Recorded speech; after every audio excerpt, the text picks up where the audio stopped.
السلام عليكم ورحمة الله وبركاته.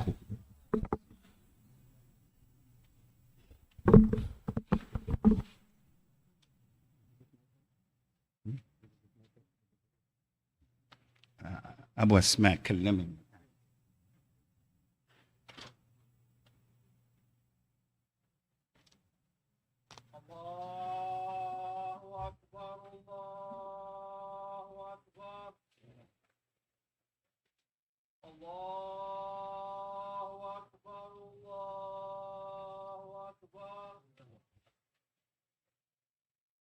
أشهد أن لا إله إلا الله.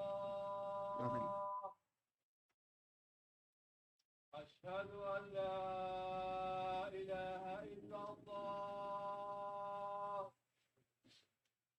أشهد أن محمدا رسول الله. أشهد أن محمدا رسول الله. حي على الصلاة. حي على الصلاة. حي على الفلاح. حي على الفلاح. الله أكبر الله أكبر. لا إله إلا الله.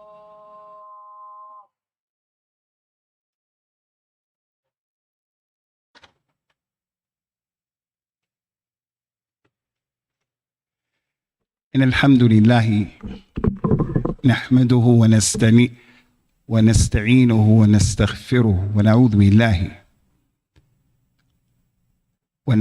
بالله من شرور أنفسنا، وأشهد أن لا إله إلا الله وحده لا شريك له، وأشهد أن محمدا عبده ورسوله. أما بعد. There is a famous statement in English that I want to bring to your attention, and it's going to kind of be the name of the khutbah today. But I got to tell you, I'm going to take the gloves off today. That's also a famous idiom that we have in English, to take the gloves off. It means you're going to talk about a serious, sensitive issue. Take the gloves off. Someone may have to speak about sexual relationships with his son or his daughter. You have to take the gloves off. You can't be talking like that with kinaya and things like that. You got to talk straight. The idiom, or the thing in the English language, and many of you, English is your second language, but bear with me. They say, what's in a name? What's in a name? It's a famous statement. It comes from Shakespeare and the play that he wrote. I'm not telling anybody to go read Shakespeare. I'm trying to make a point here. He wrote a play called Romeo and Juliet. Romeo and Juliet. And in that play, Juliet said, a rose, what's in a name? What's in a name? A rose by any other name will smell like a rose. Now is not the time to break that down, but I'll talk about it a little bit tonight, inshallah, because it is an Islamic principle. A rose by any other name will smell like a rose. What's in a name? Now, this is really important because as Muslims, we have to be acutely aware today that the words that people use today, ourselves included, especially the media and politicians, they do not mean what you think they mean. People are saying things and the words don't really mean what are coming out of people's mouths. A person says to another person, I love you. They don't love you. When they say that they love you, the meaning of that is, I want to continue to take advantage of you. I love you. It really means I think you're stupid because they're going to continue to treat you bad with disrespect. If you really love me, don't act like that. Respect me. Respect who I am as your husband, as your father. For an example, We have this thing about the hostages, the Israeli hostages. A hostage, it sounds like someone who is mazloom, they've been oppressed. Al-ikhtitaf, they've been snatched and their freedom was taken away for the Israeli.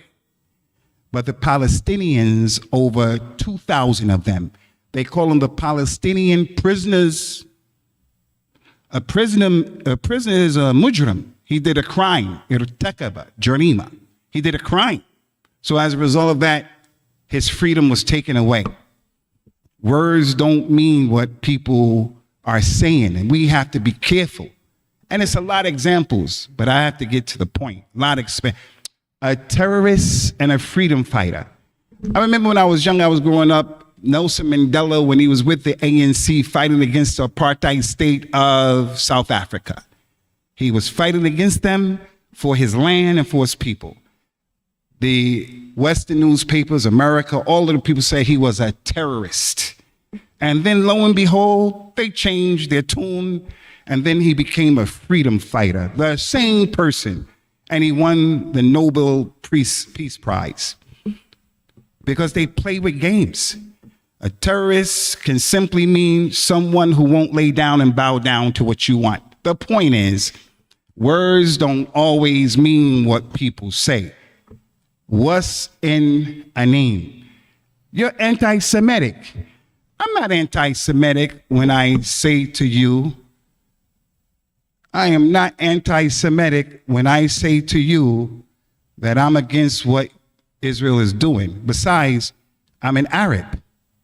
I'm Semitic. You're European. You're not even Semitic. How can I be anti-Semitic? So it's a lot of games. What's in a name? I'm going to get to the point. What's in a name? What's in a word? As Muslims, we have to be very careful about the words we use and the names that we use. The Nabi of Islam told us, sallallahu alayhi wa sallam, wa inna al-abda la yatakallamu bil kalimatin la yulqi laha balin fayahwi biha fi nari jahannam sab'ina kharifa.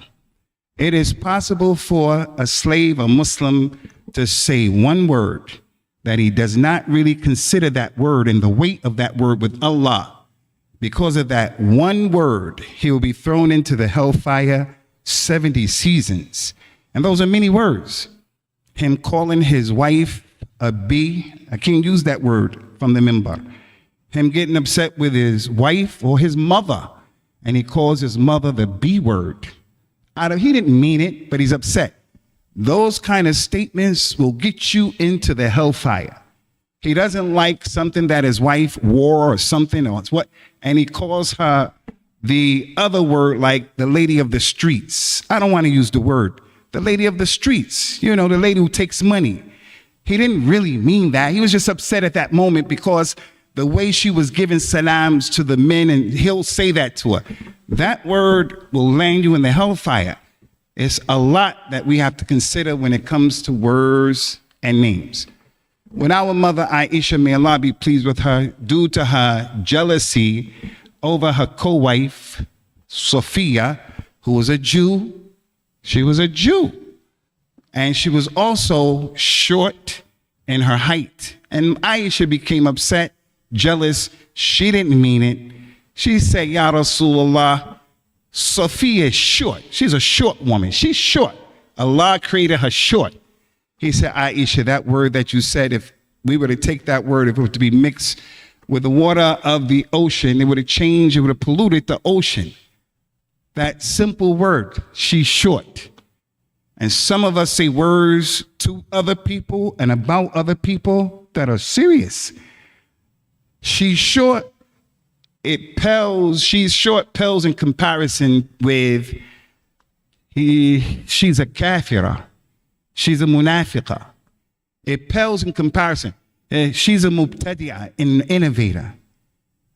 She's a Jew. It pales in comparison. There's a big scholar who died recently. I won't tell you where he's from, but the Labib understands. He's a big scholar. And he used to make inkar on the evil that was going on in his country. But because he was from one particular country, when he died, I saw people who give dawah, and they're Arabs. They said the man was a munafiq, the man was a kafir, because they hate the country so much. But they weren't fit. That is a big word to say about anybody. Any word, anybody. So what's in the name? Now listen, got to take the gloves off, because it's your kids that need to deal with this. You are responsible for dealing with your kids. Because of the hip hop culture and because of music, popular American culture, hip hop music has made the usage of the word nigga, the N-word, is easy. Easy. Your kids use this word. My beloved Palestinian Shabbat right here, the MMA experts, I know by the Lord of the Kaaba that they know people who use this word. They use this word, and for those of you who don't know, there's a very negative word that comes from slavery, when the white people who were the owners of the slaves used to deal with the black people who were slaves, and to put them down, they would call them nigger, which means ignorant, lazy, shiftless, no good. It's a terrible name to call someone. Terrible. You think of the worst name in your culture to call someone else, to put him down, and to make a nuck of him. You think of this is one of the worst words you can call a black person. But now, because of hip hop, African American people who these people put up as our examples, they don't put intelligent people up for our youth. They don't put up, black people won't be able to tell you one prominent economist in this culture today. They'll tell you about Jay-Z and Beyonce and Megan Thee Stallion. They'll tell you about those people. They'll tell you about them. But they won't be able, many of them, the vast majority of them, won't be able to tell you about a scientist today. No, because they give us those people. So what do? Those hip hop people are always using this word, nigga this, nigga that. So as a result of that, our kids do this. Last Saturday in our madrasa here, and this happened many times, but it happened with me for the first time. I have love for my kids, wallahi, in the madrasa. They're good boys, wallahi. But they use this word. One of them came up to me and he said to me in a loving way, it was no disrespect. He said, "What's up, my nigga?" I said, "Don't say that to me, brother." And he was sorry right away because he knew that was inappropriate. One of them before a few weeks ago, he said, "What's up, bro? Hey, bro." I told him, "I'm your brother, but don't call me bro. You don't call your father bro. You don't call your uncle bro." To this day, I call my father chief, because he's the chief of our tribe. And I call him pops because he loves that word. But I call my father, I don't call him dad, I call him chief. So you don't call your father by his name. You don't call your uncle by his name. You don't call the one who memorized the Quran like that. Muslims, we have to have respect. Neither one of them meant it. And they got with the program. But when they started playing basketball, they couldn't help it. They would say, "Throw the ball to me, nigga. Nigga, you got to shoot the ball. Nigga, and they just kept doing it because they can't help it." Now, I know some of you have smiles on your face because this is the reality. So I came here to address it because I know, no matter what topic I give here, there's some people who just don't like what you say. It's just like that. And I don't worry about that because I'm trying to deal with the issue. The Prophet of Islam used to deal with some sensitive issues during his time, issues that were real in the community, in the mujtama. He didn't always talk about how the malaika are flying around. He didn't always talk about how the Jannah is beautiful. He dealt with some serious, complicated issues that were sensitive even. But he did it with hikmah at all times. So concerning the issue of this word, there are some African American people give dawah recently who are going out in public, and they were saying, This word is okay for us to use, but only for African Americans. But you shouldn't call me that. Only we should call each other. And there's nothing wrong with that, because as a people, we took that negative word and we flipped it and inverted it, and it was negative back then, but now we use it as a term of love and respect. But they never give you any dalil from the Quran or the Sunnah why they feel that way. It's always intellectual reasoning, and I respect that. But I'm going to stand here today to say to this community and people who hear my voice, we shouldn't use that word in any shape, form, or fashion, based upon the book of Allah and based upon the authentic sunnah of the Prophet sallallahu alaihi wasallam. If you feel otherwise and you think differently, then bring the proof of why you say that. Don't just give me intellectual proofs.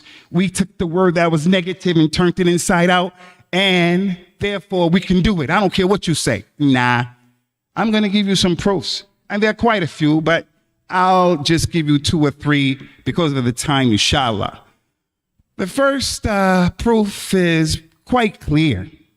It's what happened with one of the companions, and his name is Abu Dharr al-Ghafari, who was a pure Arab. The Moroccan people in this masjid, Tunisian people in this masjid, the Egyptian people in this masjid, they have Arab in them, but they're not pure Arabs. Pure Arabs, not mixed with anything else. All Arab. Even the Iraqi people in here, they're Arabs, but they're not like Quraysh, pure Arabs. Abu Dharr was like that. He was one of those people who back then in that time, some of those people in the culture thought they were better than other people. Abu Dharr had got upset with a man who was a man of color. He was black. And he said to that man, "You son of a black lady." And that's equivalent to the N-word back then. It's a word to put someone down. He said, "You son of a black lady," in his anger. That man didn't like that. So he went to the Prophet and he told him, Abu Dharr said this to me. Rasulullah asked Abu Dharr a question, and that question was, "Ya Abu Dharr, ayyartuhu bi ummihi?" Do you reproach him? Do you accuse him? Do you talk bad about him because of his mother? He didn't have anything to do with how he came out. This color of his has nothing to do with his choice. His mother married her husband. They had parents and they had parents. So those are their genes. Has nothing to do with him. Him being this tall, her being like that, there's nothing to do with that person's choice. The nose of that individual is the way it is. Big, fat, flat. Ears are big. Got eyebrows that are big. They didn't have anything to do with that, Abu Dharr. Do you do that because of his mother? Listen to Abu Dharr and what happened to Abu Dharr. There were some people who came to Abu Dharr later in his life after that incident, and Abu Dharr had a slave of Abu Dharr. The slave, it didn't say he was white or black, and that's the racism today, even as Muslims. We read slave, we think black. Like right now, in Palestine, there's a genocide. There's a genocide right now in Sudan. There's a genocide right now in Sudan. But the racism of the world is anything in Africa, especially black Africa, these things get no time, they get no exposure. That's how it is. So you read something, Arabic, hadith, he was a slave, we think black. Black is synonymous with slaves. And it's not like that. Anyway, the person said to Abu Dharr, "Abu Dharr, what is this strange thing you're here? You have on a nice thobe and your slave has on a thobe just like that. What are you doing? Why is that? You and your slave look exactly the same in your nice thobe. Why is that?" He said, "In the past, there was a man, sababtuhu. I became upset with him and I cursed him. And I said to him, 'You son of a black lady, you son of a black lady.'" He went to the Prophet, told the Prophet what happened, sallallahu alaihi wasallam. The Prophet came to me and said to me, "Abu Dharr, do you reproach him, criticize him because of his mother?" So and then he went on to say, "Abu Dharr, these slaves, these people who you said that to, they are your brothers and they are your helpers. They're your khadam. So you feed them from what you eat, and you clothe them from what you wear, and don't overburden them in their work. And if you give them a lot of heavy work, then you should help them. So Abu Dharr took the kalam of the Nabi on the zahir. Feed them what you eat and clothe them what you wear.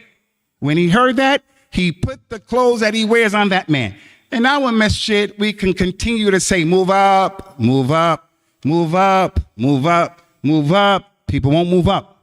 But those companions, something as deep as this in their culture, racism, when one of them heard something about Islam, they were quick to deal with the thing. The other thing about Abu Dharr in this incident, Ummatul Islam, Abu Dharr, when the Prophet said to him and criticized him, you say that about him because of his mother?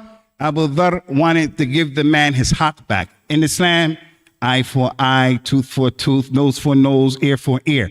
I hurt your feelings, I oppress you, I want you to get your haq back. Abu Dharr put his face on the floor in a narration, and he said, I want you to put your foot on my face so that we can be even. The Muslim said to him, I'm not going to put my foot on the face of a man who makes sajda to Allah. Because the man understands in al-Islam. He knows the ayah. Ya ayyuhan nas, inna khalaqnakum min dhakarin wa untha wa ja'alnakum shu'uban wa qaba'ila lita'arafu. Inna akramakum indallahi atqakum. Oh, you people sitting here, Allah has created you from Adam and from his wife Eve. And we made you different nations and different tribes so that you can know one another. The best one from amongst you is the one who has the most taqwa. When I get up here and I share with you some of the personal issues of my upbringing and who I am, it's not because I think I'm better than you. It's so that you can understand who I am and understand my people as well, even those who are not Muslims. So when you see certain African Americans misbehaving in public and other than that, you don't say all black people are like that. Just like I shouldn't say about all Moroccans, all people from this place, because I know Moroccans who are criminals. I know Egyptians who are criminals. I know white people who are criminals. Allah created us differently so we can get to know each other. He didn't create us saying that the person from Guyana is better than the person from Trinidad. He never said that. And the man knew that. So he wasn't going to put his foot on the face of a man who made sajda. Why? Because the face of the man is honored in Islam. Prophet Muhammad said, don't punch people in the face. Allah created all of us in the image of Adam. These two eyes, these two ears, this nose.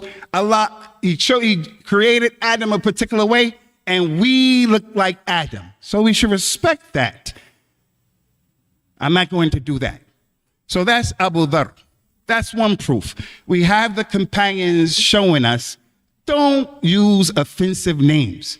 And then we have the ayat of the Quran in Surah Al-Hujurat. Very important, Surah Al-Hujurat.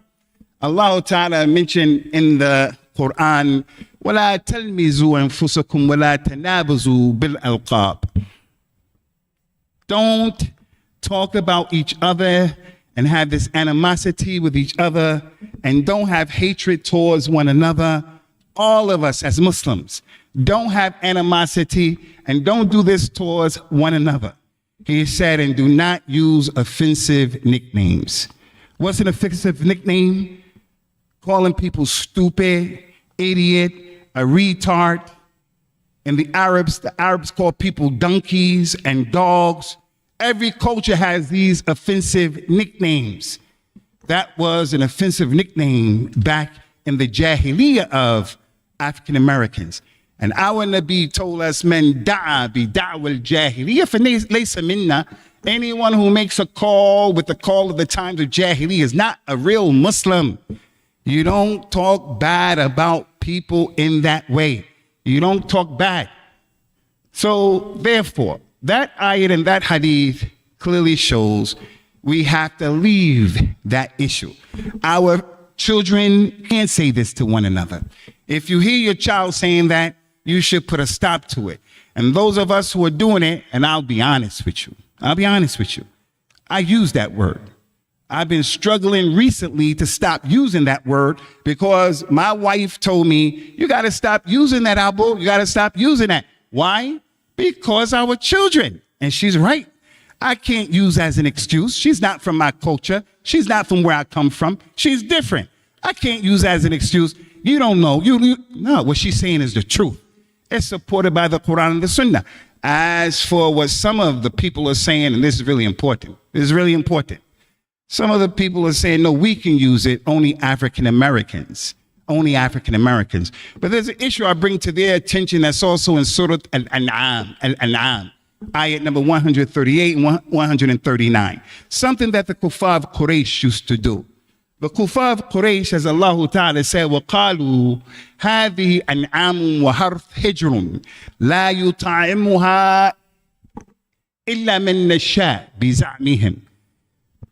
One of the things the men of Quraysh and the Arabs used to do if they have a lot of cattle, sheep, this and that, the sheep over there, sheep, they would say, you see these sheep over here and this vegetation over here, no one can eat it. From all of the other people, from the other tribes, no one can eat it except us, the ones who we choose.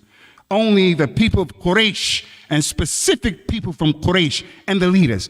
As for you regular people, you can't eat from those cattle and you can't eat from that. So Allah Ta'ala may inkar against them on that.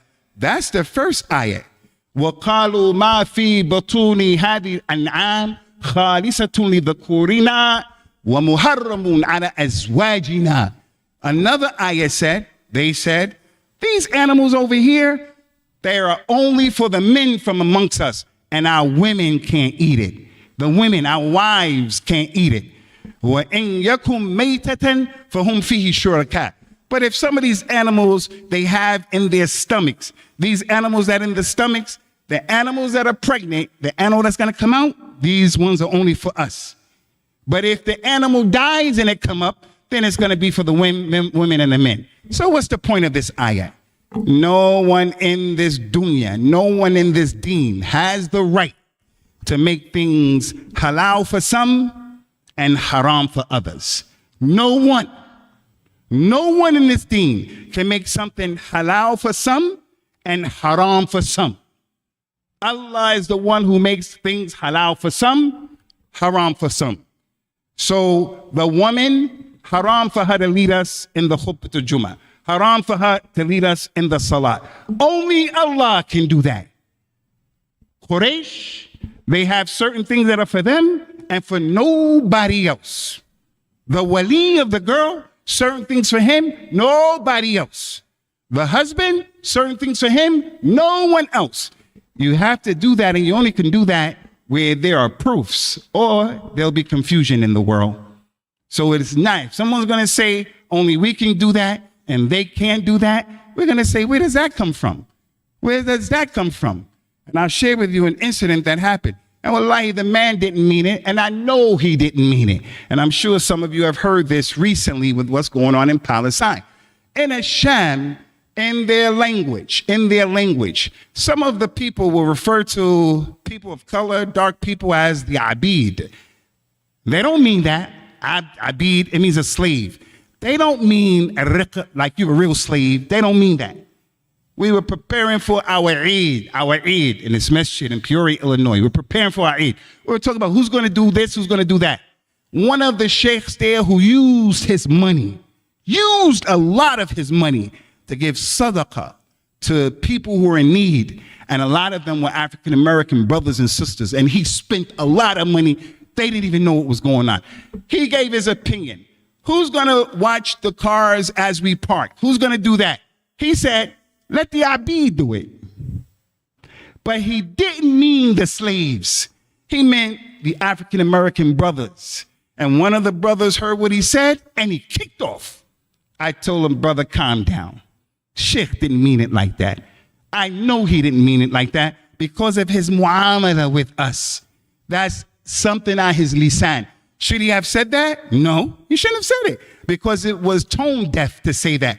Brother, he's learning some Arabic. He was offended. But now my question to that brother, for an example, anybody else who says it's okay for African Americans to use the term, the N-word, but nobody else should say, okay, what about the sheikh who wants to call African Americans the abid and not mean it in a negative? He says, well, that's our word. I'm not going to stop. And only people from a sham, we're going to say, no, brother. Sheikh, you have to leave that. It's not a good description. Leave it. Allah told all of us, say those things that are good. Qulu linnasi husna. Say to the people what is good. In concluding, Ummatul Islam, this issue, you huff and puff, you frown, whatever you do, it's okay between you and Allah. But I'm telling you, you have to stop your children from doing this. It's offensive. It's not from the religion. It's not okay. This is something that is not from our religion, and it causes problems. And you don't want your child growing up like that. You don't want your child being a person growing up and his adab and his akhlaq is an indication that the mother and the father, they're not on top of teaching them what's okay to say and what's not okay to say. أقول قولي هذا واستغفر الله لي ولكم ونسأل الله تعالى أن يبارك لنا ولكم في القرآن العظيم.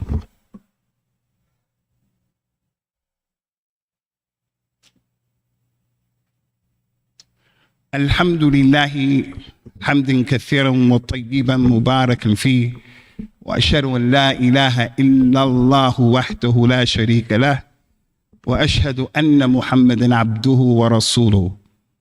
I say to my African American brothers and sisters, wherever you are, BET, Black Entertainment, Television, they're our enemies. They mean no good to us. Jay-Z, all of them people, Beyonce, Cardi B, all of those criminals, they mean no good to us. We have to stop exposing ourselves and our children to this nonsense. If I were to use the CRAP word to this, it wouldn't be appropriate because I'm on the minbar. It wouldn't be appropriate. So it's all about using appropriate words. The N word is not appropriate. It's appropriate to people who are allowing themselves to settle for what is adna, what is less. We shouldn't settle for that. What group of people in this masjid or anywhere in the world would allow people to look at them the way we allow people to look at us? So the girl wants to throw the baseball out before the game starts in the National Baseball League, you know? She wants to throw the baseball out, the first pitch. And her name is Megan the Stallion. Are you a horse? Are you a horse to that degree? You are a glorified slave. You're a glorified slave. The way they used to parade the slave men and women out in front of the people wanting to purchase them, and they see all of the woman's stuff. That's all she has to offer to them, having children for them, and working like slaves. She went out there, and the way she was dressed was telling the whole audience, this is what I, as a black woman, have to offer. I say no. I don't want to be reminded about anything from slavery, nothing. The only thing I want to be reminded of is Nat Turner. Nat Turner, that's it. Nothing else. Some of you look like this, Nat Turner. You go back and check it out. They'll never let you know Nat Turner. So if you want to call someone the N-word, African American people, don't say the N-word. Say Nat Turner. It starts with an N. Call him Nat Turner. Because in that is a message. But they will never, ever allow you to do that. BET are our enemies. So with that, let's accept for ourselves what we won't accept from other people. I'm not going to let other people call me that name, so I shouldn't call you that name. It's more appropriate to call people kings and queens or something like that if you want to do that, or Nat Turner. As for the N-word, and we won't even place it with ninja or negrums. Ninja, them negrums. No. Let's get away from all of that. May Allah Ta'ala bring our people to this religion. Help our people to help us to understand this religion. And those people who are in the religion, may Allah Ta'ala also help them to understand we are more than what these people are portraying us as. And everything that you see out there of our people, my people, that's not necessarily a reflection on me. Because from wherever you come from, I know people from where you come from who are criminals, from where everyone here, where you come from. But I would dare not say, I'm going to make a blanket statement and say, all Iraqis are like this, or this one, like, I'm not going to say that. I'm not going to say that. So may Allah help us. For you young people, get rid of this asabi and get rid of this nonsense. This is not our religion. Aqimus salat.